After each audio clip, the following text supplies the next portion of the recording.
Hello, everyone. Welcome to Commander's Pod. Thank you for joining us today. My name's Duncan. I'm joined by Sloan. Hello. And Jeff. What's up? And we're happy to have you here. We want to talk about Bloomburrow today. As you listen to this, tomorrow will be the official release. Last week was a pre-release. For us, pre-release was yesterday. Recording this about a week ahead of time. So we're excited about Bloomburrow. We're going to talk about mistakes that I made. I know Jeff said a couple episodes ago I was never wrong, but I proved him wrong by saying that. Oh, well, that was recorded, so I don't remember that, but someone's going to have to prove it. Yeah. We're going to talk about what do we feel about cutesy sets like Bloomburrow? Do we want to see more of this? How do we feel about it? We're going to talk about Jeff. We're going to be his therapist, talk about what's aggravating him, try and talk him down. Thank you. And we don't want him to Hulk out on us. So let's get into it. I am very strong. Yeah, but we're not talking about odor. We're talking about other things. So, Touche. So 2 episodes ago, episode 23, I was talking about when you can interact. And I said that you can interact on untap when they move to go from upkeep to untap. And that is not true. And I want to talk about why I said it, because I was tired. We were recording on the morning of 4th of July. We had just recorded 4 days before. We were trying to get ahead because I was going out of the country on a couple weeks vacation. And we had just played a long session of D&D the night before. Johnny, does that sound like an excuse to you? It does. That sounds like BS. Well, I mean, the point is, I have said in previous episodes the correct time at which you can interact, which the correct time without interaction, anything that they do, if they do no triggers that use the stack, right, earliest that you can interact with them is when they go to move from upkeep to draw. The reason that what I said is incorrect is that in my head I was thinking, oh yeah, as steps and phases move, you can interact between those. No, you cannot move in between steps. You can move in between phases. And untap, upkeep, and draw, untap and upkeep are both beginning phase. Right. So they are not a separate phase in and of themselves, so you can't interact between them. So if they don't do anything to use the stack, you cannot interact with them. Right. And also remember, friends, you too will make mistakes. Yes, everybody makes mistakes. Yeah. I make quite a few. I don't like making them here. And the thing that really bothers me about this is I realized it kind of didn't sound right coming out of my head, but like I said, I was tired. I wasn't thinking straight. And I'm like, oh, you're right. And then the very next day, I realized it. And I even texted Jack and I said, hey, I messed this up. I'm going to send you an audio that you can put at the beginning saying, hey, I'm about to say something stupid and I was wrong. Here's the problem, though. I was so busy, I could not get to it. Like I said, I was getting ready to go out of the country. It was the 4th of July. There was just so much going on. I never got to it, and I wanted to so badly, and it bothered me. I thought about it every day I was on vacation. It didn't ruin my vacation. I didn't, Oh, well, then why are we talking about it? It should have ruined your vacation. Yeah, I mean, I feel like it ruined a lot of people's gameplay, probably. Yeah, just write us in if Duncan ruined your week. Yeah. Or your life, your month, whatever it is. if you got DQ'd in the tournament because of him by misplaying. 100%. And I'm sure there were people saying, but Duncan said it's okay, so I know it's okay. In the droves, I'm sure. No one said that. But I am sorry. Was not thinking clearly. Like I said, I've said it right in the past. I don't know why that day I decided that was not. But let's just point out too. But there's 2 other Magic players here who didn't catch it. So well, let's not makes me talk feel a about little that. better. But I think what you were doing is just creating a topic for this segment. Right. Really, it was just looking ahead. Really, planning strategy. But let's move on to more fun topics than me being wrong and things that happen. I don't know. Often. That was pretty fun. Let's talk about things that happen more often. How's that? Let's talk about games. So last night I played at the pre-release. I did not play in the pre-release. So I'm going to do that tonight because some of my friends couldn't do it and we all wanted to do it together. So I played some of the pre-cons, though, from Bloomburrow. Right. And I got to tell you, these were well made. Now, they all do very similar things. Well, 3 out of the 4 do very similar things. There's a lot of tokens in the set. Yeah, there's a decent amount of token generation from what I saw coming out. Right. But I did see... So you're saying decks that make tokens do well? Wild. Right? Yeah. Who knew? I do think, too, these Precons were a little bit more moderately priced too, if I remember correctly, right? When I was looking, they're like, it wasn't like the MH3 where some of them were jumping up to like $90 or anything like that. Like most of them were staying around the 40-ish, 50. Yeah, these are 40. The other ones technically are 60. But you're right, based on cards and stuff, they can go up if you don't buy them quickly. Right. And there was some good cards in the precons too. Like there was some stuff that we haven't seen in a while. Saw in Half was in the Squirrel token deck. Okay. But they were well built. They all run pretty well out of the box from what I've seen. I haven't seen all 4 played. But I think I've seen 3 out of the 4. Mm-hmm. There's a group hugs one. I played that one last night. It was kind of fun.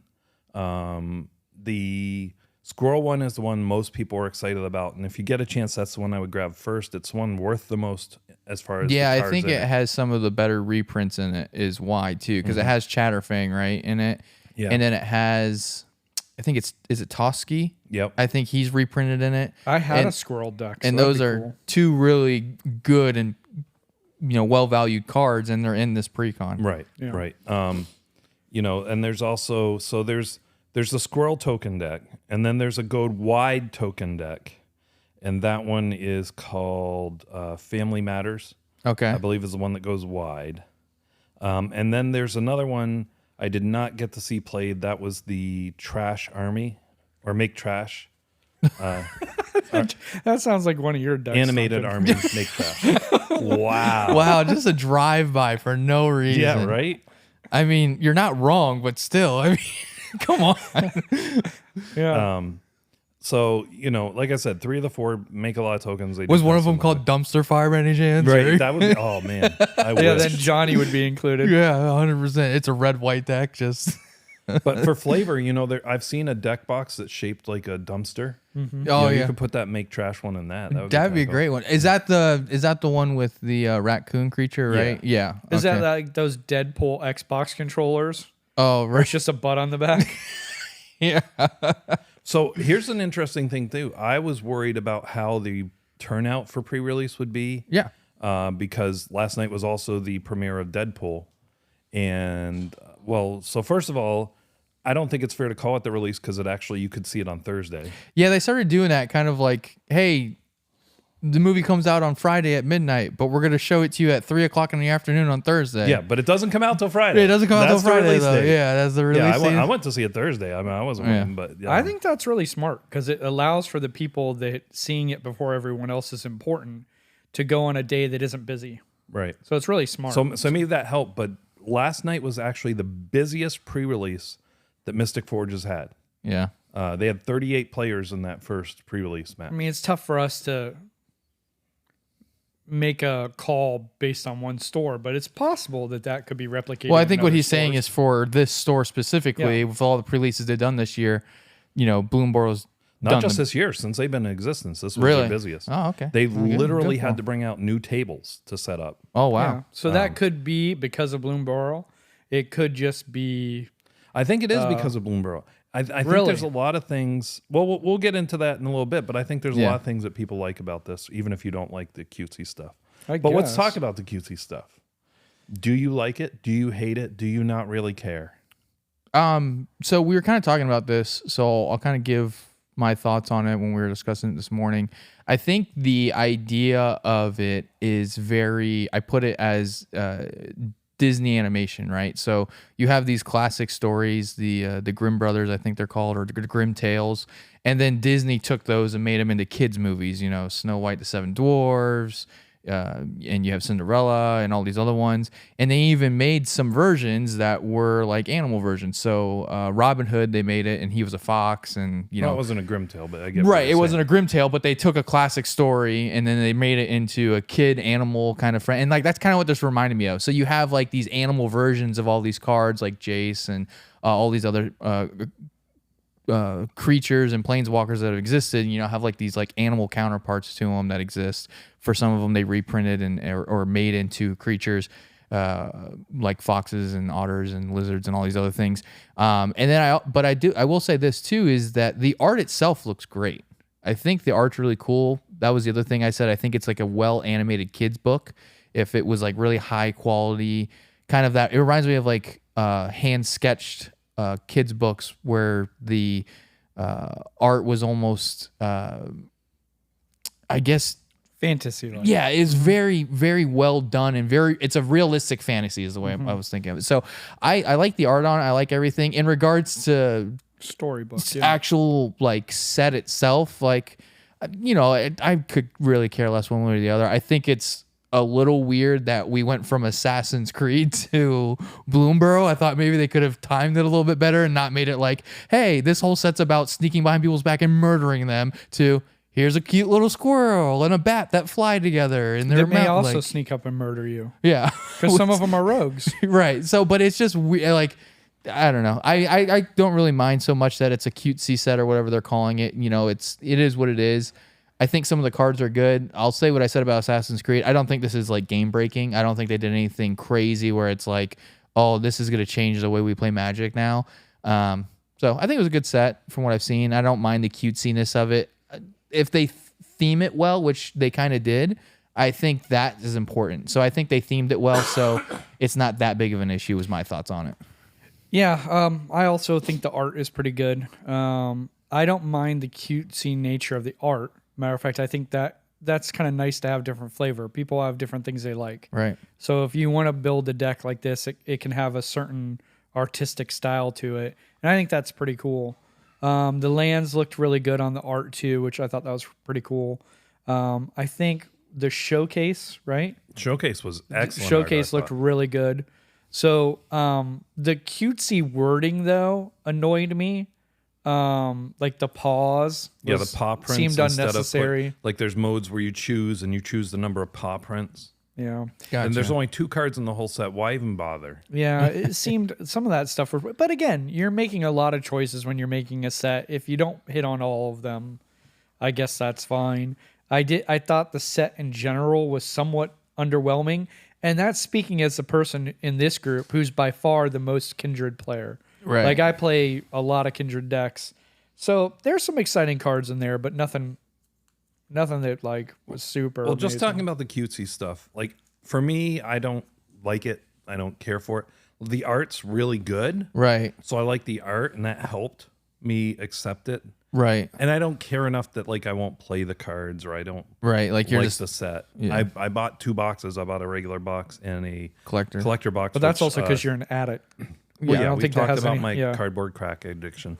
But Sloan's actually going to open the collector box on video, so we'll have Yep. that for you soon. Well, By the way, he might has some, already we be have out some by other the time. content there that Sloan's doing for the podcast too. So please check that out. Sloan, Yeah. where Yeah. can they check that out? So that's going to be on the YouTube, on the Commanders Pod YouTube. You can look it up and find it. Same place where the podcasts are at. It's in the video section, and right now they're called pack openings. So Okay. we have Assassin's Creed up right now, and Lord of the Rings, and I'm going to record Bloomburrow. So hopefully by the time you're listening So to this, if it you're should be someone out. who's into fingernails and fingertips and stuff, like you'll be able to see Johnny's. I mean, So that's pretty awesome. You saying like I- hand porn? What are we talking about? I mean, I don't know what you call it, but I know there I are will just say probably that- people that are really into like, is he manicured or not? I mean, is Yeah, that thing? The feet thing is a thing. it's not Is something hands I want to thing a worry about, but we're gonna find out how many listeners. I mean, will- I mean, maybe Sloan will start getting some fan mail. Listen, I mean, maybe. And Somebody's got to like him out there. if we get somewhere. enough, I'll release his phone number on air.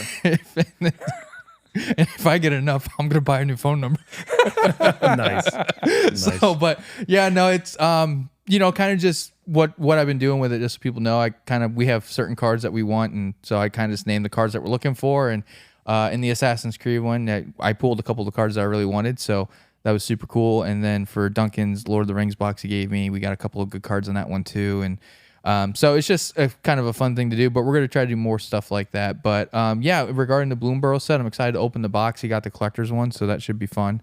But I think overall, yeah, I mean, I'm not, I don't know. It's hard because it's like, I don't care for the cutesiness enough, but like you said, like it doesn't bother me enough to where I really have an opinion on it. And I think it seems like, based on the online reception of it, it's very popular, the idea. Right. Well, to be fair, I think we're doing it a bit of a disservice by necessarily even having this discussion be, is it too cutesy, or how do you feel about it being cutesy? Because you could definitely look at this art and not use the word cutesy. Like, I know you're saying cartoon art, but it really is that fantasy storybook art. and there was another set with the storybook art. Eldraine. Eldraine, yeah. So to me, it has more of a feel of that. And I don't mind that Jace is now some sort of, anthropomorphic creature. It doesn't bother me. And as a matter of fact, it can be kind of cool. So I think it's a very cool idea. And I think it's very interesting that the next set they're going into is so far removed, and it's going to be horror themed. Yeah, right. Well, I think that's the other thing too that I think is funny is like you think you maybe could have like lined these up a little bit better so it's not so like it's a little bit for everybody. And to be honest with you, I much prefer this set than the horror sets. Like when they do the horror sets, like the black and white stuff, and that I don't like that as much. I would much rather. Well, and this somewhere than there's that. going to be somebody that's got. I mean, think about it. Both this set and the horror set are standard. Yeah, right. So there's going to be players in standard, like watching their cutesy little otter get literally murdered by a murder spell. Well, hold on. Or the cutesy little rabbit, holy hand grenade, right? Yeah. Yeah. So yeah, I mean it's just funny because I feel like, and I see the kind of I guess concern about it is that we're kind of removing ourselves further and further away from like the actual realm of Magic the Gathering in which it resides. And because that's one of the things a lot of people are talking about with Assassin's Creed. Do you think it is that, or do you think this is quintessential Magic? Because the whole idea is different planes, and this is an anthropomorphized plane. Right. So I think it fits Magic very well. What the problem is, they didn't say it's like a different, like the idea I don't think behind it is that you're on another plane. Like this is just happening in the same place that the rest of Magic. This is a new plane of existence. They could revisit this. Yeah. What, Bloomburrow? Bloomburrow is a plane. Okay, well, Dominaria is a plane. And I get that. Innistrad's a plane. This is a plane. But like the horror set, for example, is a plane. Is a whole new plane. Yeah, that's how they do it. It's like Rifts. Remember when we used to play Rifts? Yeah. It's like you could have anything in your game, but they're coming through these rifts. I think it's quintessential Magic. But here's my thing, though. I don't read the stories because they've gotten so badly written. Yeah, I don't read any of the lore. We've talked about that before too. Yeah. But so I don't know what they said as to why this happened. When they went to the Phyrexian plane, the Planeswalkers didn't turn Phyrexian. So why in this plane did they turn into anthropomorphized versions? I don't think they turned into it. I think these are versions that exist in this plane. So it's sort of like if we were like a multiverse in a idea. different multiverse, maybe you would be likable. And not in this one. Drive by again. Jeez Louise. Right. It's okay. Maybe we'll have a multiverse where Jeff is just a normal person that's nice. Like that seems unlikely. Yeah, I'm very probably unlikely. a jerk. But I get the idea. So my only thing is like, for example, like Duncan is saying, if your only explanation is, oh, we're just another plane now, it's like, okay, but why does this plane exist? Like, where did it come from? It's like, oh, it's just another plane. Yeah, it's kind of the whole idea of people using time travel to fix problems in books and movies. It's like, that's so lazy. I think that's the genius of it. But I think they don't have to do work. Yeah, but the other ones were not different versions of Jace. They were all Jace through different points in his life when he traveled to these planes. And they don't have to do any work because they don't have to explain that. That's the beauty of it. They just go, well, this is how this plane works. Yeah, that's it. Exactly. So it's just basically laziness. They're just like, no, man. I think it's smart, and they coined it before anyone else. I mean, I don't think you can really say that because like comic books and everything else has done a lot of multiverse stuff, quote unquote. They didn't call it planes, but multiverse stuff has been around for a long time. There's like a horse thing version of Thor. Yeah, and Spider-Man Into the Multiverse, that movie that came out. I'm talking about they coined it for a card game. Yeah, sure, for card games. Yu-Gi-Oh! And Let's Pokemon. go Deadpool. I will not spoil anything for you, but there's thousands of versions of Deadpool. Right, yeah. We've seen them in the comics. Right, exactly. So, I mean, I get what you're saying. For card tabletop games, sure, they coined it and they made it a thing. For me personally, and this is, I guess, a sort of like small tangent I kind of have, is like, if you're going to do something, at least put some effort into why you're doing it besides, just because. But we haven't read any of the lore. So we're stepping into an area where we're saying they haven't done it. We don't know if they've done it. They could have explained all this. We have no idea. Our listeners might know, and if there are listeners out there that have information on this and can let us know, we'd love to talk about you on air, and we'll let you, what you write us, explain the lore. So, please write into us. Right. But normally we move into what's aggravating Jeff today. I'm going to skip it for a minute and come back to it because I know now that's aggravating me, but go ahead. Good. But I also know what you're going to talk about, and I think we haven't gotten into that yet, and I think it's good to get into it a little bit. Fair. So let's talk about that doesn't do what you think it does. And we're specifically talking here about not something that you may be doing wrong, but something that they're changing. Right. So that, and this has been a big topic. So they are changing. There is no more pre-combat main phase, post-combat main phase. It is now first main phase, second main phase, and then if there's more, there will be a third main phase, fourth main Correct. phase. Now, when they first released this, it was stated that this would basically make it so Neheb the Eternal would not work. Was it stated that way, or was it just stated that this He is was going to be a literally one of change? the examples. Yeah, he was one of the examples of what was going to change. Because many cards, it's just going to change. If it said post-combat main phase, it would now say second main phase. And if it said pre-combat, it would say first. But with Neheb, the way he was worded was during your post-combat main phase, you gain a red mana for each damage that your opponents were dealt during the combat. So what they were saying was, since there is only this would be errated to say during your second main phase. Therefore, the post-combat main phase doesn't exist. Well, right. So you would only get it once. Whereas with Neheb, lots of people play like aggravated assault and things that give you that one specifically gives you an additional attack phase followed by an additional main phase, which by the rules before was an additional post-combat main phase. Correct. Right. Yeah. So he could get infinite damage triggers, infinite. Yeah, so if you play aggravated assault and you have enough mana to keep doing that, meaning enough damage each, You just got to deal 5 you damage win. every You time. win. Game's over. Yeah. So that was the way they worded it, and that was how they put it out into the universe. There was such an outcry Right. that I'm pretty sure it was within 24 hours Yeah, it of was that quick. rule being released. They backtracked and said, you know what? We're not changing Neheb to not work that way. He will still function the way he was. He will be errated to say during your consequent main phase after combat, or however they're going to word it. But basically, Right. for each additional main phase, you get that trigger. Which I appreciate because that is a fun little combo in Neheb. And Neheb is sort of like is a bit of a combo deck. Right. So my big thing with this, because I do want to touch on it, is this is a classic case of they made a card, then not realizing what they had created, and then kept feeding it. And then as soon as they do something to like pull back the reins on it a little bit and people get outraged about it, they immediately cave. Because when Neheb came out, it was in a later set. It's not like he's a super old card or anything like that.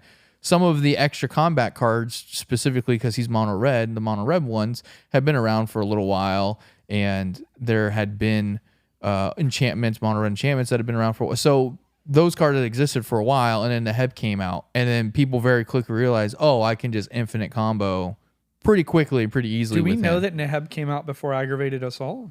Aggravated No, assault was came first. out. Yeah, way before, and that's my point. So they created this Neheb, right? And then so they're like, maybe we should change this because we're having so many people get so many extra main phases that it's like an issue. And then because of this one card and enough people who play this one commander cry enough, they then backtrack. I'm a little upset about it. I think they should have stuck to their guns and been like, No, but here's the I problem. completely As long disagree as with you're you. making things like Nadu, you can't nerf things like Neheb. Neheb is far more fair than Nadu. Yeah. And on top of that, I'm going to give Wizards a lot of credit, or Magic or whatever, Hasbro, whoever's doing this. I'm going to give them a lot of credit because it's tough to make a decision, listen to the fans, and then change your mind. And they did that. They just listened to the fans. And I think that's actually speaks really well towards them. I don't see it as caving. Well, and My I problem think with- they've learned their lesson. They've done enough agreed. times recently where they took too long to respond. They stuck to their guns for like months, and then finally, when they realized, oh no, this is not going away. Yeah. So hopefully they've learned their lesson. This will be the. But my status point quo. is, they didn't even let it play out. Like it wasn't even out long enough for us to see anything happen with it. And Well, like and they that's also- my point. Like at least give it a week. Like you gave us less than 24 hours, and that's why I think it's backtracking. They didn't even let anything play I didn't out. see any wording that said we've changed our minds or we've listened to you, and it's almost like, oh no, this is what we meant. And maybe it is, but the point is, guys, the fans spoke. They listened. Well, that's pretty good. I mean, technically, crying is speaking, I guess. So I don't know. you can't say what you want. They didn't even give it one day, dude. They didn't even give it one day, and then they immediately fixed this one card. It might be because they made this change, and then people had not everybody whined. Some people made a coherent, cogent argument, and Wizards or whoever it is you want to call them now, Hasbro, heard it and said, you know what? That makes sense. Let's actually fix this. It is Wizards that responds to things, to be clear. Hasbro's the parent company, and I'm sure they have some say in things from here and there, but on a day-to-day basis, Wizards runs as its own company. Right. I just think they should have at least let it play out before they immediately errated it. This is the beauty of things like this. This is why there's three of us here talking. That's why when you're with friends, you're going to have disagreements. There's room for that view and for my view. And Duncan, I don't know where you ultimately land on all of this. I don't think it was necessary to nerf it in the first place. I do like that they responded to it, quickly and said, you know what? Here, let's clear this up. Now, I wish they had been more clear about which they intended and if they actually did cave to popular opinion. I think that would be a plus, in my opinion, if they did. But regardless, I don't think it should have been nerfed. But just so we can move on a little bit and talk about something else. Yeah. Most of the cards that this is going to affect, any card that says pre-combat will now say first main phase. Any that say post-combat will say second main phase. Right. And there are some cards that got more powerful. Right. So just look it up. But here's one, though, that specifically had to change because it would have become too powerful because of the new wording. Okay. And that's Chancellor of the Tangle. And Chancellor of the Tangle... This is a very common card that I think just everybody knows off the top of their head. I'm sure. Never heard of this card ever. No. 4 and 3 green. It's a 6/7 creature beast. You may reveal this card from your opening hand. If you do, at the beginning of your first main phase, add 1 green to your mana pool. It has Vigilance and Reach. Now, by the new rules, every round you have a first main phase. Wait a second. Hold on. This card, you reveal it in your opening hand, and you start with a green mana? Yes. And it costs 6 mana, you said? 7. 7 if you want to play it? 4 and 3 green, I think you said. Well, first of all, why the heck am I not? This is the great thing about this. I had no idea this card existed, but that's baller. To start with a green mana for free? Yeah, it's not bad.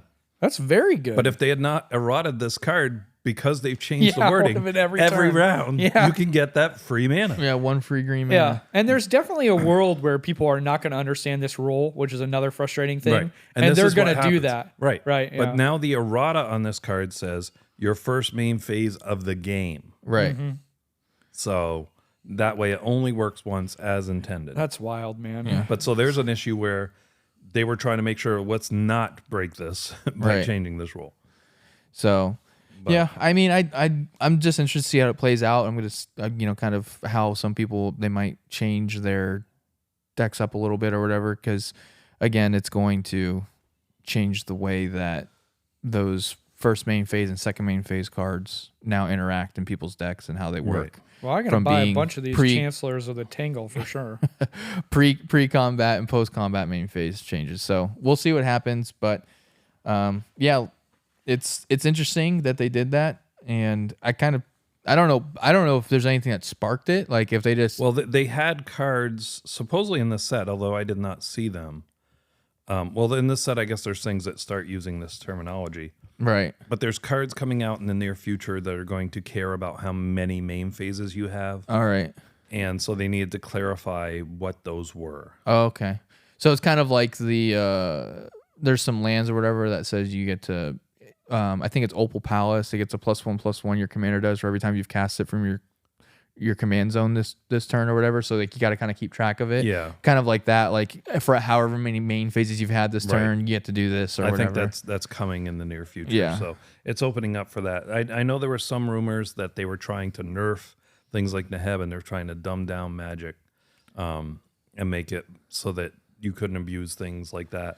I disagree. I think Modern Horizons proved they do not care about you abusing things. They're like abused to your heart's content.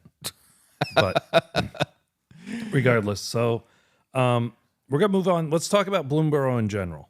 So there's a lot to this set. Right. There is a lot to the set. There's a lot of new mechanics. There's a lot of things they've expanded on. Do you want to do your thing now? I mean, it leads into it. Okay, so why don't we do that first? Because we're gonna get into this does lead right into what's aggravating Jeff. Jeff, what's aggravating you? Yeah, Why do you want to bring this up? I think it's probably aggravating. It's probably starting to aggravate everybody if it's not already, and that's the amount of keywords we've got. They've added a bunch of keywords in this set. They've been really adding keywords in just about every set. Sometimes they're adding keywords that do the exact same thing almost as another keyword. They're just changing the word, and it's way too much to memorize. There's already too much in this game to memorize. I'm sure. I mean, maybe someone at Wizards listens to this, but they need to stop. They need to stop it. This is ridiculous. Just be better.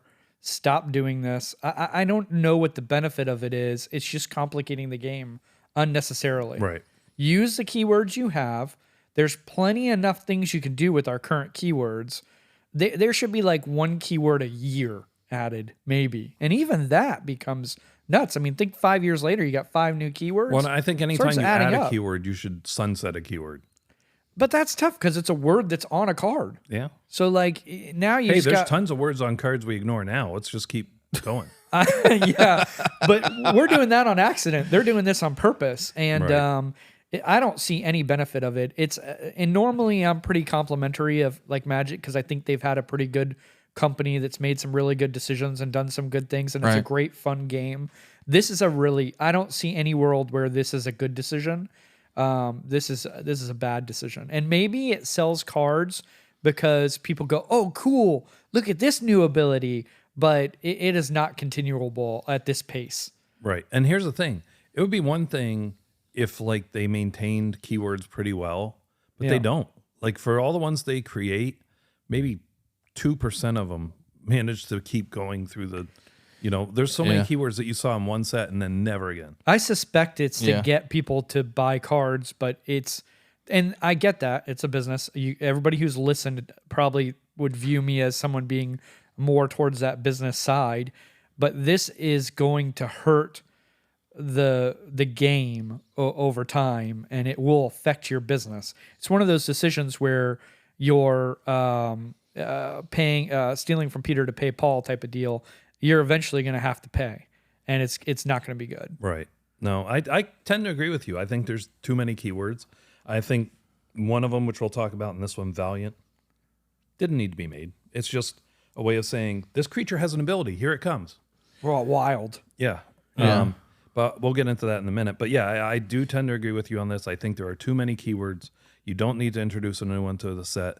Why not resurrecting some of the ones we've had instead of Well, yeah, this and I will nonsense? say too, because one of the other things that happened that is, you're losing out on is there's cards that, based off of the keywords your creatures have either in play or in the graveyard, that creature, your other creatures get those. The most notorious one is Odric.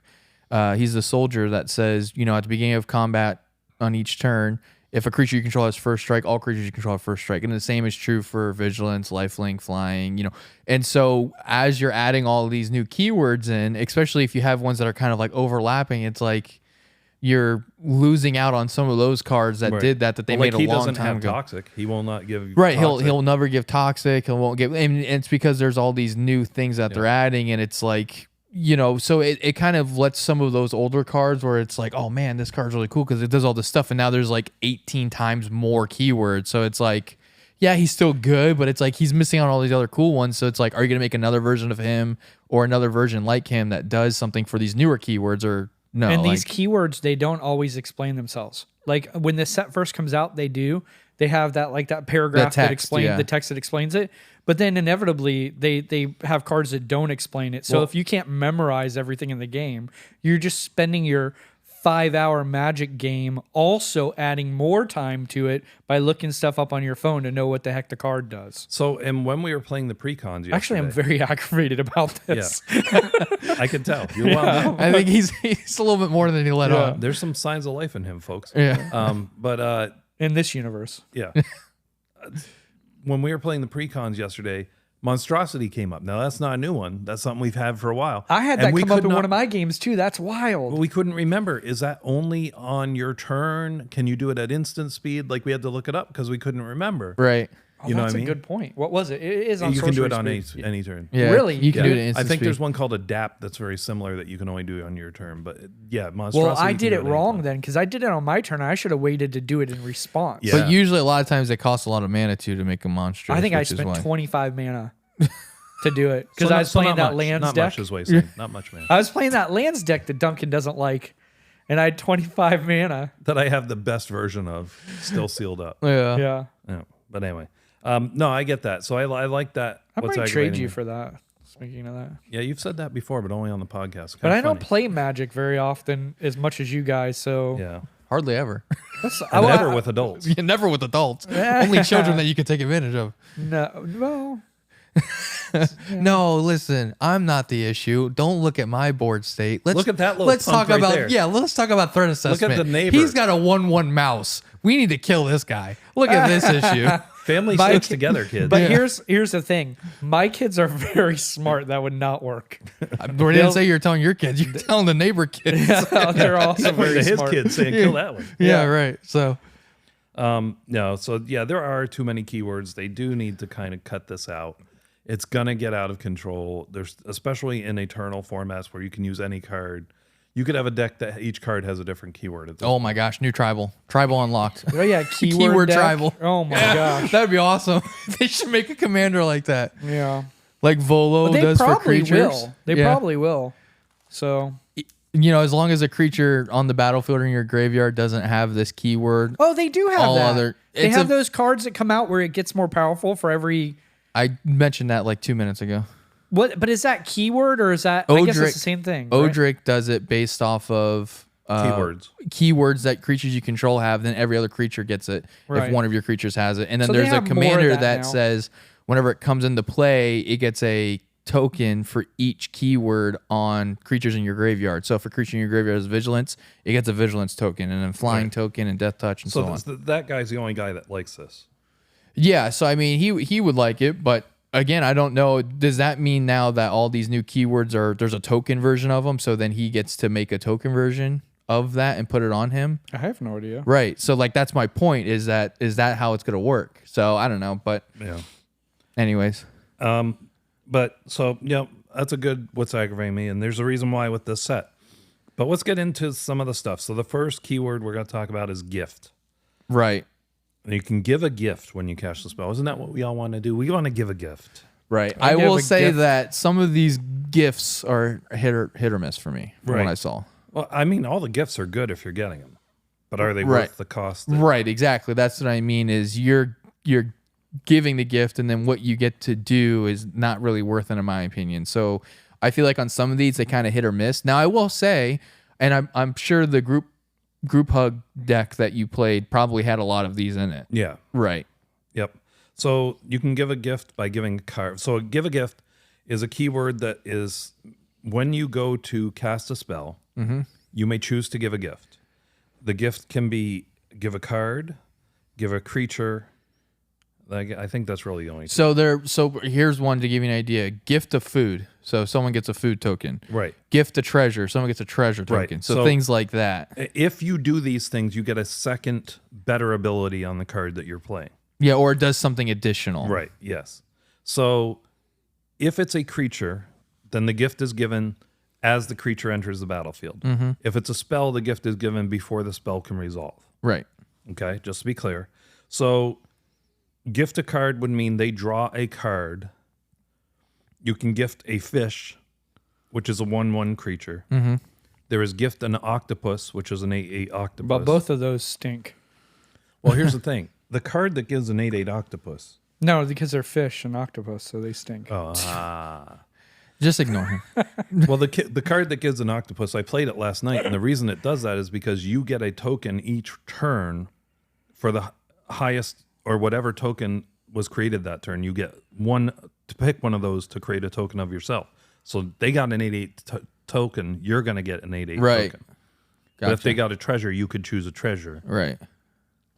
So yeah, I mean, and the thing is too, like, again, some of them it's like, okay, like that's you a can pretty gift a food. That's the other one. yeah, that's what I said, gift of food. So like it's a pretty decent like some of them are like, okay, this is a good trade-off. Like I'm going to gift a card.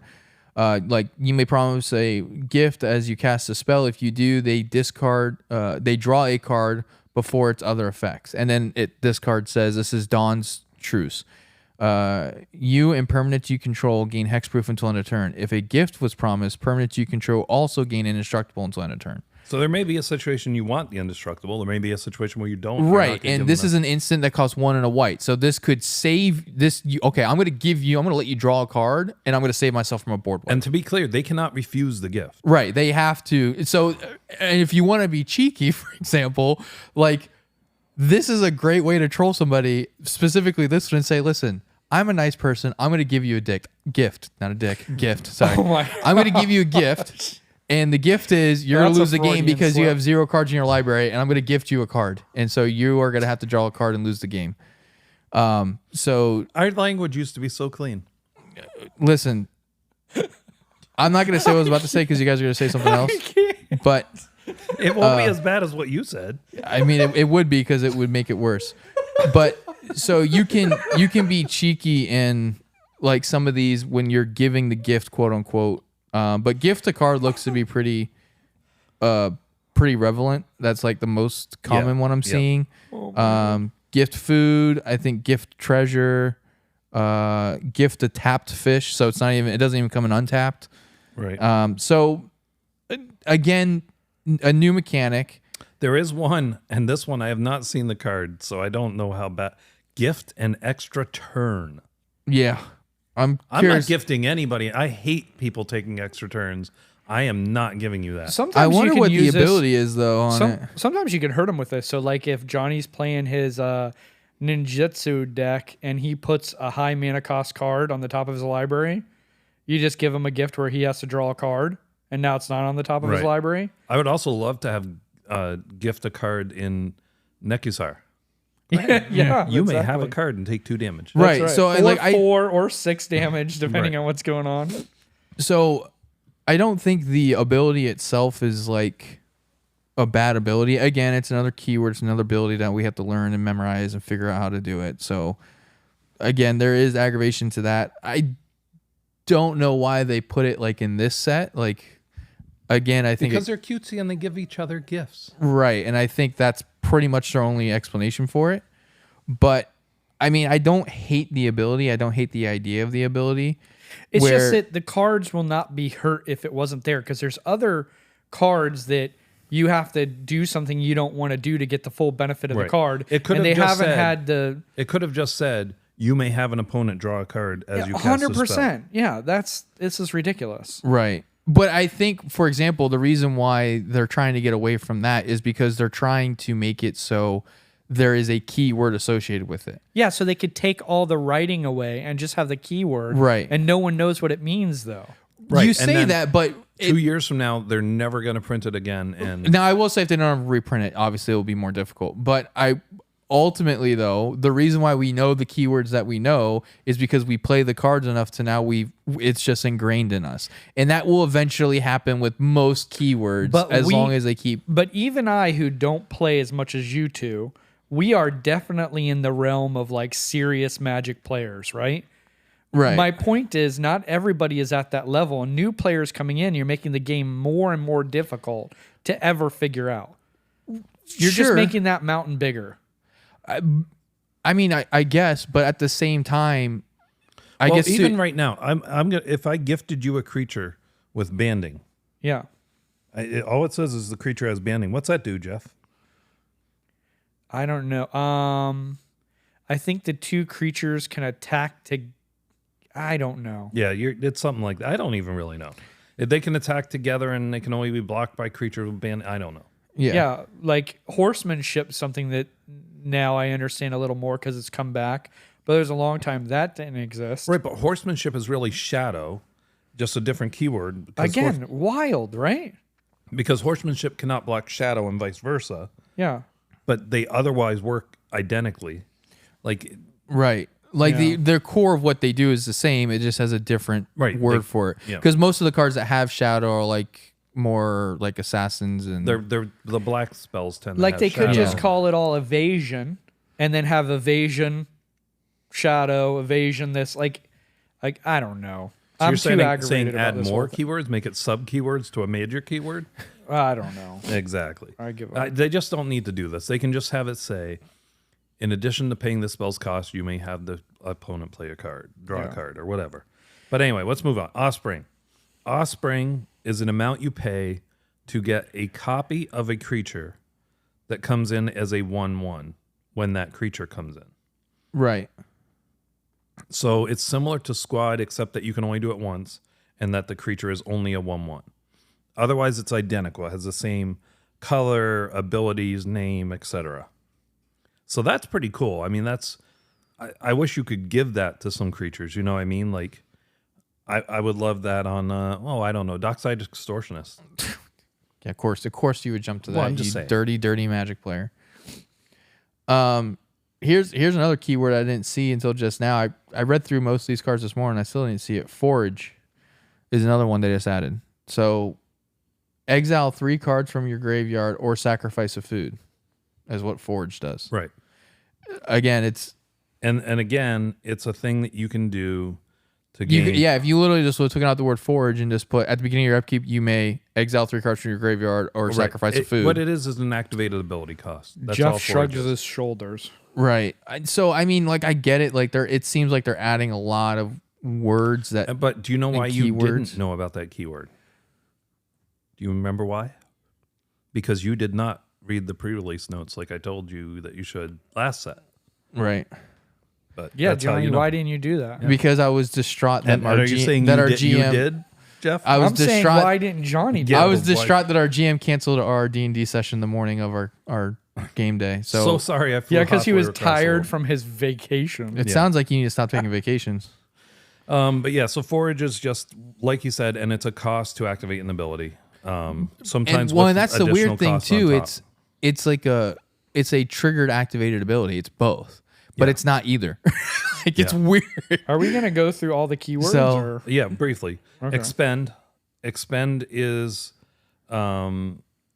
this one is the one that when I read it, I'm like, this really, it's not super complicated, but adds another thing that has to be tracked. Right. Expending a mana is when you spend that mana in a turn to cast your total of spells. So when you've spent your third mana in a turn to cast a spell, you've expended 3. Right. When you spend your fourth mana, you've expended 4. Right. Now, normally nothing cares about it, but there are cards that do, and if you have them out, then something happens when you do that. And that ability goes on the stack above whatever spell you were activating. Right. So Unbelievable. Remember the good old days when chess was the most confusing game? I do think there's a cool deck you could build if they put out enough cards where you could have a whole deck that cares about expend. So as you're casting your spells, everything's triggering, but it's gonna make things so tedious. Yes. It really is. It just seemed very unnecessary. Valiant. This is the one I talked about before. So Valiant basically is a keyword that says, hey, here's an ability this creature has. So, for instance, I'm So serious. it's just a backhanded. I hate this right now. I hate everything about it. Speedglaive Mentor is the one they use in the pre-release notes, the first one they use. It's a 3/2 creature mouse soldier with vigilance, haste, and valiant. Whenever Speedglaive Mentor becomes a target of a spell or ability you control for the first time each turn, put a +1/+1 counter on it. You take out the word valiant, it is exactly the same card.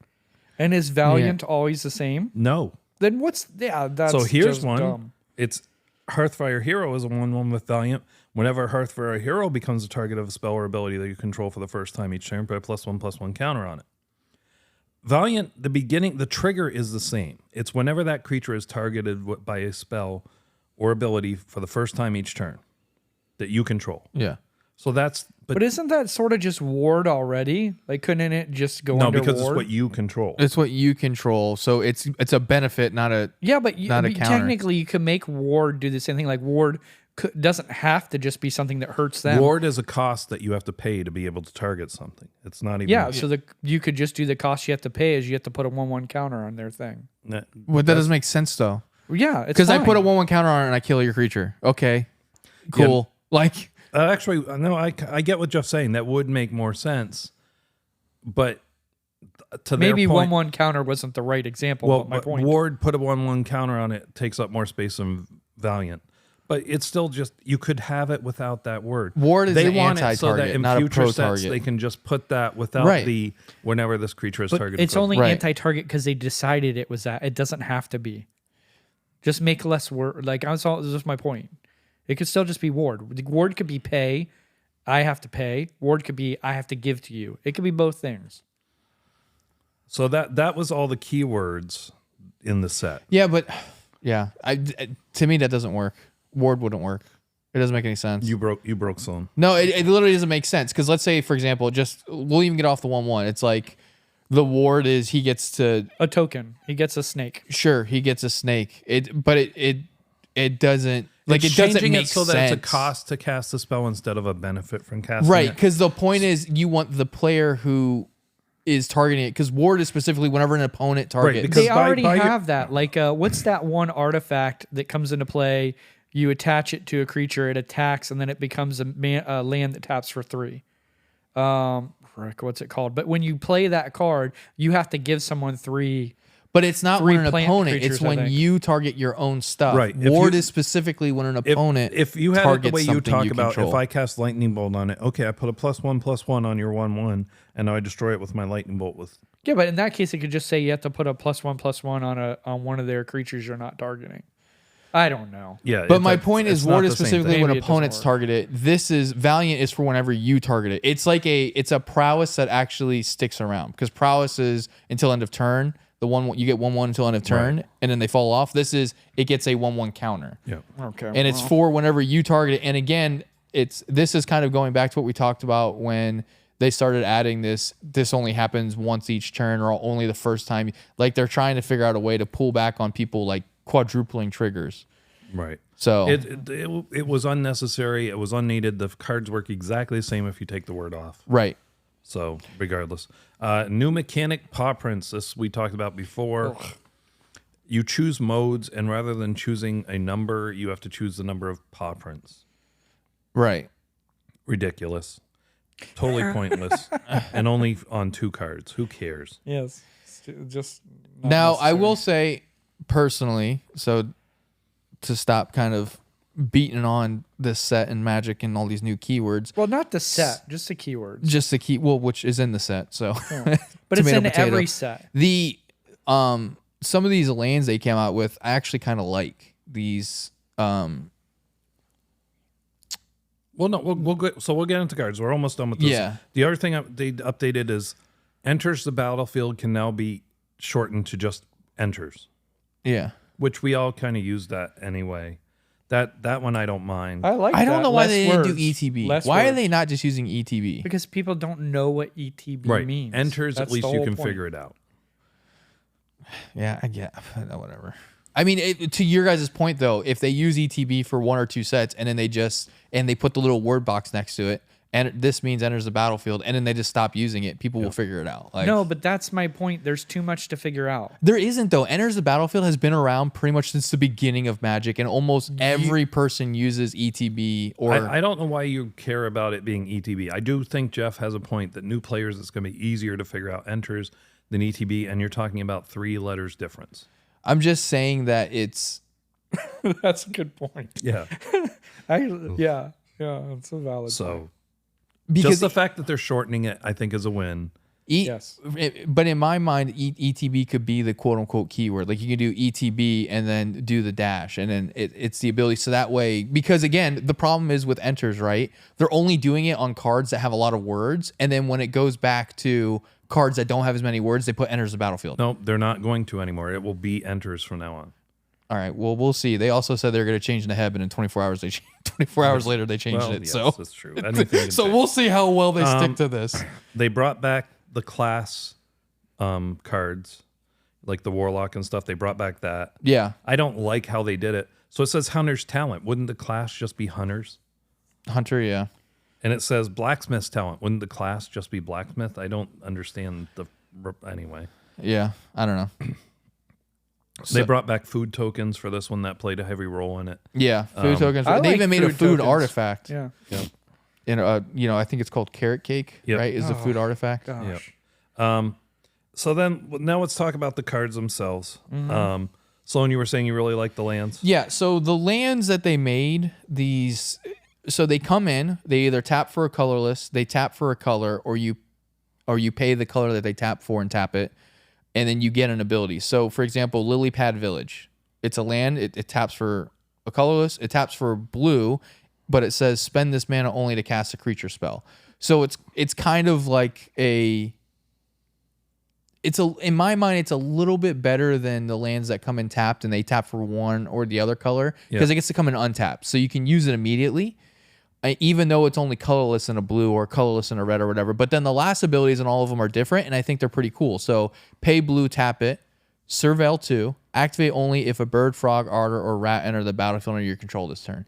So it kind of is trying to theme it. So it goes in a more themed deck. But again, all those last abilities are different. So the white one is pay 1 and a white, tap it, sacrifice it. Look at the top 6 cards of your library. You may reveal a bat, bird, mouse, or rabbit card from among them and put it into your hand. Put the rest on the bottom of your library in a random order. So, and each color has one. Black has one, green has one, red has one. So I think those lands are kind of cool because it gives you the benefit and the advantage of putting these lands in there when you are running a creature heavy deck. So you get the color that you need, but even if you're not using it to cast this a creature spell, you can still tap it for at least colorless.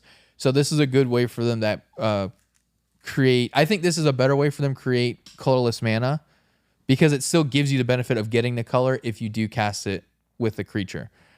So I think that's cool. So I think they did a good job with that. I thought that was pretty cool. Yeah. One of the lands that people need to be careful of, I think, is 3 Tree City. Right. Yeah, there's a lot of hype about that. So there's a lot of hype. It's expensive. It's $18 right now. If you are playing a go wide deck, this could be very good. But this is a Gaia's Cradle that costs 3 mana to use. And so Gaia's Cradle obviously very good. So you're like, well, you just said it's a Gaia's Cradle. No, I said it's a Gaia's Cradle that costs 3 mana to use. And so this is not like a lot of people are going to compare this to Nykthos. It is not. That is going by the pips. There are sometimes one creature will have 3 pips.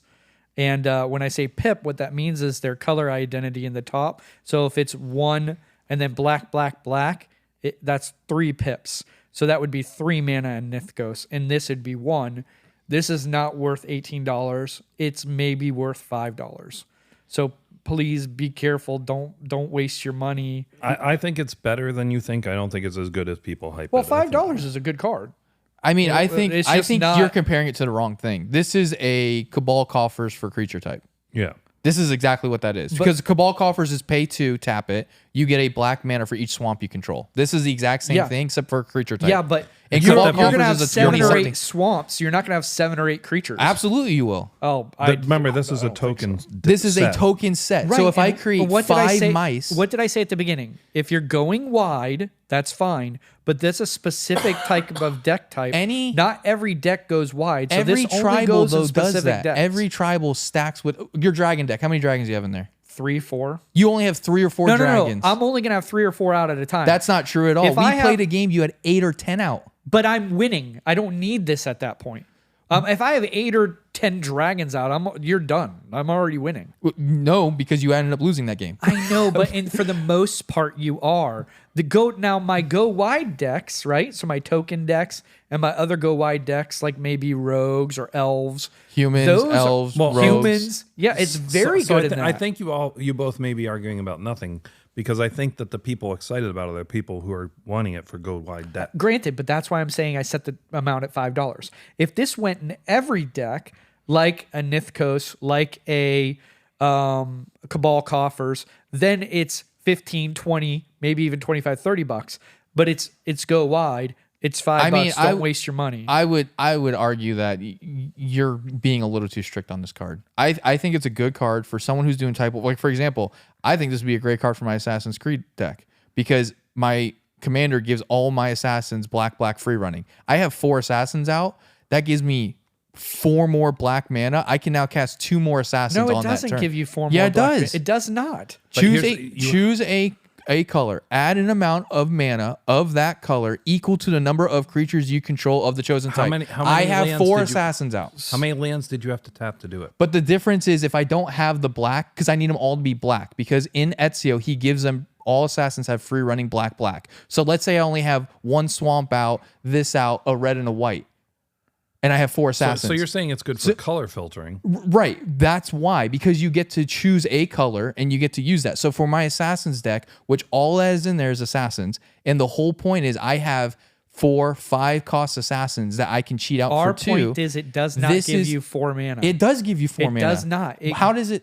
Because it costs 3 to do it. It But nets you're- you 1 hold mana. on. Thinking of- it doesn't net you 4 mana. Correct. Right. It gives you 4 mana. My It point doesn't is net it gives you it would color fix that deck in the way that it needs to be color fixed because you get to choose the color that you want. So if I'm putting you're 2 saying 2 white different into things. it and tap it, I get it now. then But I that's- get 4 black out of it. I can now cast 2 more assassins that I would not have been able to cast That's before. very niche. That's very specific. My point is though, for tribal decks, most tribal decks are going to go wide. That is what they do. There is not a lot of tribal decks where the whole theme of the tribal is not to go wide. Like that's almost anti. The only kind of tribal deck this doesn't work in my opinion, is my Volo deck because the whole tribal is anti-tribal. It's every card type's different. But for the most part, any kind of tribal deck, assassins, humans, rogues, soldiers, anything like that. Goblins, like you're going to be spitting out goblins left and right. A lot of tribal decks are spitting out a lot of these creatures. I don't disagree with you on that. My point, I agree with you. Okay, let me get to my point. Your opinion that it's $5, Yes. I think is way too low. I think a good spot. This is probably a $10 to $12 land in my opinion. That's probably where it would be because. Like you said, a lot of people are playing more tribal and they're playing more token decks. And this is what that is geared towards. This is pushing that drive of, hey, let's push this into decks that are going to make 1 million creatures to try to kill everybody. And that's what this is encouraging. I don't think it's groundbreaking. I think it's a really good card when you put it in the right deck. And in that right deck, it's very, very good. It's extremely good.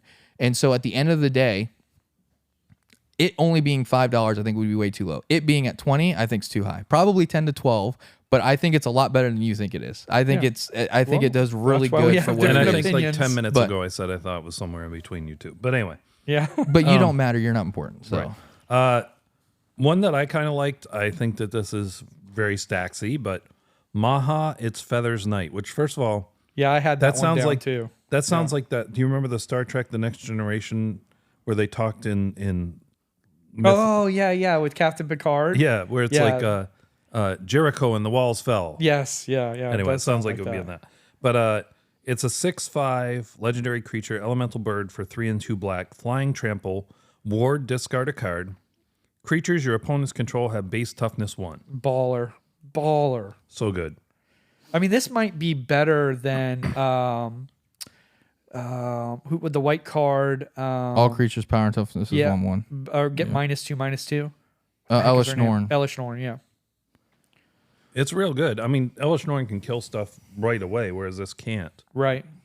And in some rare instances, like when somebody has germ tokens, you're actually bumping their toughness. But this has flying and trample and ward, yes. which that's pretty good. But the man. ward is not, I mean, discarding a card is not impossible. Well, but if you have people's like, I can like, let's say I have swords to plowshares or whatever, and I'm like, this right now is not killing me, right? I really don't want to target it because I don't want to give up a card. So it will persuade people maybe not to target it. Right. But, you know, I do think it's a good card. I think it's got a lot of good use. Why don't we do this snake style? So I'll go again, then we'll go Jeff and Sloan. Kitsa, Otterboard, Otterball L8. It's 1 in a blue, legendary creature, Otter Wizard. It's a 1/3 with vigilance and prowess. You can tap, draw a card, then discard a card. You can pay 2 tap it, can copy target instant or sorcery spell you control. You may choose new targets for the copy. Activate only if its power is 3 or greater. I only highlight this because it's an uncommon that I think is playable in spell slinging decks. Right. But I think it has some use because it has a way to get to 3 and it, you know, Jeff, do you have another one? Yeah. So Why don't you move the mic closer to your face? yeah, that's probably a good idea. So for me, a luge, the shoreless sea. This is 1 blue, blue, blue. So good Nithcos target here. One, I love the art. If you guys have a chance to look up the art on this, it is really cool looking. It's a legendary creature, elemental fish, which is always weird. I'm going to kill you with a big fish. Luge's power and toughness are equal to the number of islands you control. Duncan will probably be playing this against us. Whenever a luge enters or attacks, put a flood counter on target land. It's an island in addition to its other types for as long as it has a flood counter on it. The first instant or sorcery spell you cast each turn costs blue or 1 less to catch for each land you control with a flood counter on it. Yeah, I had this in mind to talk about as well. Yeah. So Good card. yeah, very good card. Sloan? Yeah, so I'm looking at the red cards, and I like Red. Flame Cash Gecko. I like red. And so he is 1 in a red, Lizard Warlock, 2/2. Whenever he enters, if an opponent lost life this turn, add black-red to your mana pool. And then he has an ability, pay 1 in a red, discard a card, draw a card. I thought that was a really cool ability. I thought that was really interesting that it's kind of encouraging you to, like, you ping someone for 1, and then you get to play this guy for 2, and then you immediately get 2 mana back for playing him. So you break even on the mana, and then you can then spend that 2 mana that you just got back to then discard a card and draw a card. So I felt like there was like a lot of, for only two mana, you can immediately get it back and immediately spend it to get another card in your hand. Like, Yep. I thought it was a really interesting card. I thought it was pretty cool. And it's an uncommon. So I thought that was pretty fun. And then for my second one, before I throw it back to Jeff, another red one, Harnesser of Storms, 2 in a red. He's an otter wizard. Whenever you cast a non-creature or otter spell, you may exile the top card of your library until end of turn. You may play that card. This ability only triggers once each turn. He's a 1/4 uncommon. So another spell slinger guy I thought was pretty cool. Definitely something like I would throw in Prosper because it's non-creature or otter, and Prosper is really heavy non-creature spells. So, casting from exile is what he does to gain you more mana. So both of those are ones I would easily see putting in Prosper, but the one that produces the mana I thought was cool because it's not limited to the once each turn thing. It's based off of if someone lost life. So if you have some way to kind of flicker him in red, black somehow, you can get some mana off of him. Blue, black, red. Conjurer's Closet's the only way I know off the top of my head. But. Yeah. So, but even that still, the one downside with that is that's end of turn. So you'd have to spend that mana like immediately. But it is still, I think, those 2 cards are pretty cool spell slingery cards that they added. I got an uncommon here, Fell, 1 in a black. Again, the art on this is amazing, like really well done art. It's a sorcery though, so the only challenge it's destroy target creature. The only challenge with this is a lot of destroy spells are instant speed, and that's actually really powerful to be able to react instant speed. But I would say 1 in a black still for destroy target creature is still not bad, and this is an uncommon, so it's a pretty good card. Yep, that's a good one. I'm surprised you didn't talk about Castrol or Windcrested. Mm-hmm. You're a lover of birds. We've heard it here many times. And this is a bird scout, legendary creature, 3, a white and a blue. It's a 4/5 with flying. Whenever 1 or more boards you control deal damage to a player, choose 1. You may put a bird creature card from your hand or graveyard onto the battlefield with a finality counter on it. Or you may put a +1/+1 counter on each bird you control. Or you may draw a card. Yeah, that's pretty good. That's very good. Yeah, that's pretty good modes to choose from there, I would say. There's definitely themes here. So one of mine, I get another. Oh, you get another one? Yeah. Okay. Heirloom Epic. Pay 4, tap it, draw a card. It costs 1. It's an artifact. Pay 4, tap it, draw a card. For each mana in this ability's activation and cost, you may tap an untapped creature you control rather than pay that mana. Activate only as a sorcery. Again, in Go Wide decks, I think it gives you a way to have, mana-less draw. Yeah. Right. I got to look at some green cards here because I am the sort of green player. at this group. Innkeeper's Talent, 1 and a green. So, of course, it's gain the next level as a sorcery to add its ability. So it's an enchantment class. At the beginning of combat on your turn, put a 1/1 counter on target creature you control. And then you could pay green to level it to level 2. Permanents you control with counters on them have ward 1, which that's actually pretty good. You would be surprised how many times someone will choose not to target your stuff just because of that extra cost. And then pay 4, level 3. So what you're doing is you're paying 6 for this ability. Think of it this, well, actually you're paying 7, I guess, because 4, 5, 6, 7. If you would put 1 or more counters on a permanent or player, put twice that many of each of those kind of counters on that permanent or player instead. So you're paying a little more for that ability than you would with other cards, but you're also getting +1/+1 counters, which will trigger off of this. And you're also, all your permanents have ward 1. And you just need another way to double counters because there just aren't enough ways to do that in the game. Yeah, especially in green. True. Yeah. But yeah, this is fit the theme of what they're doing in this set, though. What you got, Sloan? Yeah, so one of the cards I kind of came across, Alania, Divergent Storm. 3 blue-red, Otter Wizard, 3/5, legendary creature. Main reason why I like this is because whenever you cast a spell, if it's the first instant spell, the first sorcery spell, or the first otter spell other than Alani you've cast this turn, you may have target opponent draw a card. If you do, copy that spell. You may choose new targets for the copy. That's a good one. Yeah. I like Yeah. that. So want to point something out though. They didn't say gift a card, which is literally pretty much what that is. Right. They decided to write it the old way, so I thought that was kind of funny. But this is something that I would throw in Calamax because The reason it didn't say gift a card is because there was not a repeatable gift. Sure. And that's repeatable. Right. So, it's. I mean, I guess they could have said whenever you cast your first, gift a card. They could just put that right at the end. So I guess they could have done it that way. But, So I like this because I like the copying stuff. Calamax, of course, cares about that. So the more things I can copy, the better. And the reason why I like this one is also because it includes sorcery. So Calamax specifically is instants only, and he has to be tapped. The advantage of this guy is that he does your first instant or sorcery and otter spell, which if you want to go otter tribal, there's a great otter commander for you. Which, just as a side note, you know what I thought when I kept looking at all the otters in this? That Lutri, the spell chaser from what was it, Korea or whatever? Yeah. It seems like it came from this realm. Yeah. Those otters all look like that. Yeah, they do. And it's funny too, someone did a meme about it. They're like, Lutri just sitting on the sidelines watching all his otters getting to play Magic. Yeah. Meanwhile, he's banned. He's banned. No one can ever play him.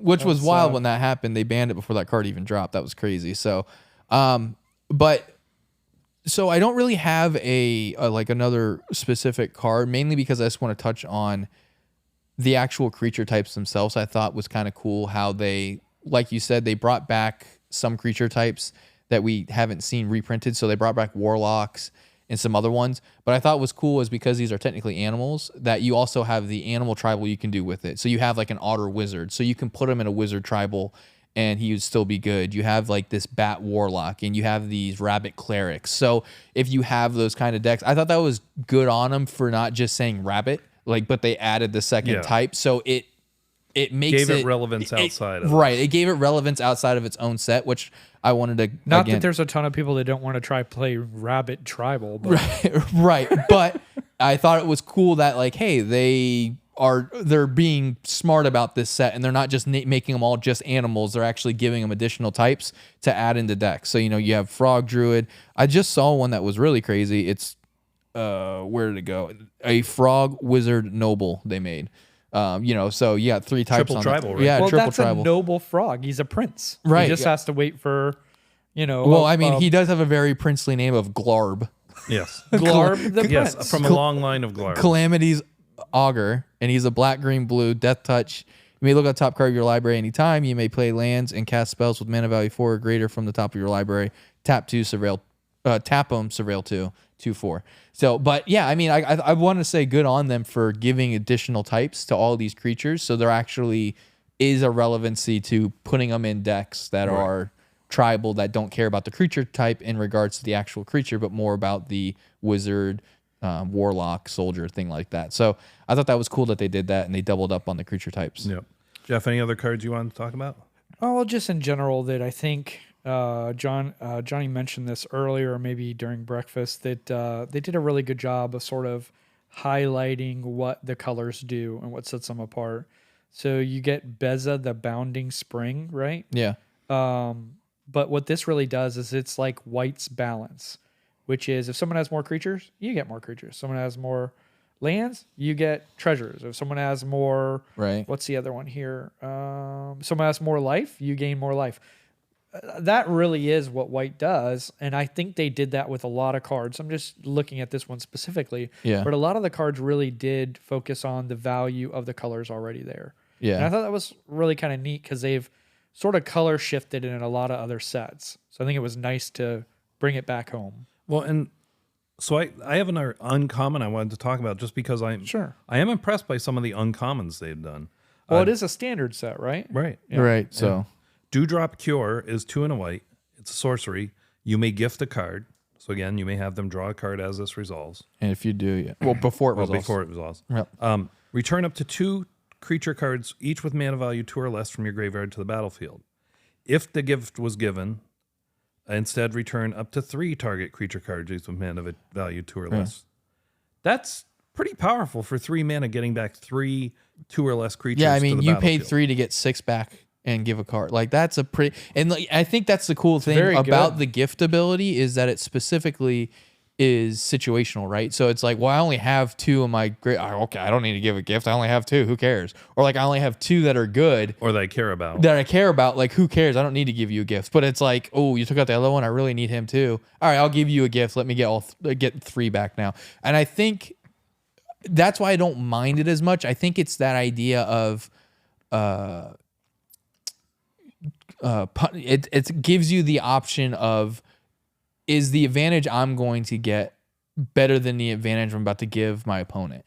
And I think that's a cool way of designing cards.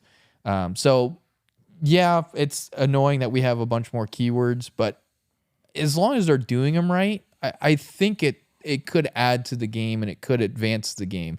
If, like, for example, Valiant doesn't really make sense. It's not really doing anything.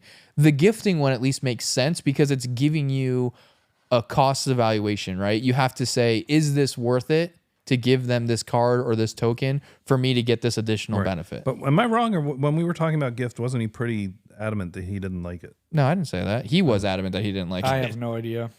He doesn't listen. But I wasn't going to talk about any more cards, but this one is solely for Sloan. Okay, what is it? Fecund Green Shell. That's a green one, right? Well, yeah, 3 and 2 green. It's a creature, elemental turtle. You know where I'm thinking this could go? It's a 4/6. Okay. Has reach. As long as you control 10 or more lands, creatures you control get +2/+2. Nice. Whenever this creature, I'm not going to say his name again because, You're going to mess it up? yep. Or No, you're I in said it, but just sounds stupid. Or another creature you control with toughness greater than its power enters. Look at the top card of your library. If it's a land card, you may put it onto the battlefield tapped. Otherwise, put it into your hand. Oh, yeah. Goes in Arkelos. Yeah, that's what I'm thinking. You're Yeah. a turtle guy. Yeah, I mean, that is a good one. A little expensive at 5 mana, but Yeah, I mean, and the other there's a thing lot is too, there, though. yeah, You're going to have 10 lands usually. yeah, oh yeah, I get 10 And lands real you quick. don't know it does not come in tapped. Your guy says it will come in untapped. Right. You know, so there's a lot there. But so yeah, overall, I think it's a pretty decent set. And A lot yeah, of neat stuff. for sure, I think. And I think that it's one of the better standard sets I think they've done in a while. Yeah. And I think that people really like it. I think it'll do well, and Yeah. hopefully these keywords aren't just made to make us Won't learn them stop. so that they never get printed again. Yeah. But Valiant can definitely go away. Yeah. So, but yeah, overall opinion, I think the set was good. Nothing groundbreaking. I think there's some cool cards coming out that might be useful and be utilized, but yeah, overall good set. Jeff? I mean, I think it's okay. I don't have a problem with it. The art's really nice. Yeah. It's a really good standard set, and I like the flavor of it. It's Yeah. not bad. Okay. So Sloan, got any tips? Yeah, so kind of just wrapping up with what we were talking about here. When these new sets come out, obviously the first thing you're going to do is look at updating your deck and wanting to add all these new cards because of either new art that looks cool or they reprinted a card and you like the newer art. Well, when the new cards come out that aren't just reprints and you're like, oh, I should add this to my deck, one of the temptations is always, well, it's newer, so it must be better, and so therefore I must add it. Sometimes take a step back and look at your deck and say, well, does this need to go in here? Is this actually going to add me value? And if it does, is it going to be more valuable than when I have to take out to put it in? So I know a lot of times, especially now because there's 12 new sets coming out a year, obviously, we got to pick and choose what cards we're going to add and take out and stuff. So there's a lot of cards being thrown at us throughout the entire year now. And so kind of the temptation is always, well, the newer set's coming out, there's going to be better cards, therefore I just got to update my decks and change stuff around or rebuild this whole deck because all these new cards are coming out. It's not always the case. There's some cards that are tried and true and will always be good. Lightning Bolt will forever be an amazing card. I don't care what anyone says, and so on. So just be wary whenever you're seeing these new cards and these new decks and you're buying all these new boxes because you want to update your existing decks. Just remember that whatever you're putting in, you have to take something out to replace it. Make sure you're weighing the value of what that old card is doing. Out lands. Yeah, right. You don't need lands. Lands are irrelevant to the game of Magic. So those just be wary. I know new sets are shiny and cool and pretty, but sometimes your decks don't need an update. Sometimes they're okay for a little while. Yeah. And they run fine just the way they are. Yeah, and that is one thing I will, just going back to this, I don't think there's anything in here that is groundbreaking. Like, you must get it in your deck. Right. So there are no real 100% agree. No real super home runs, but there's some decent stuff in it. Yeah. But that's about all the time we have for today. I want to thank Jack May at Info Pilgrims for editing, producing, being a great guy.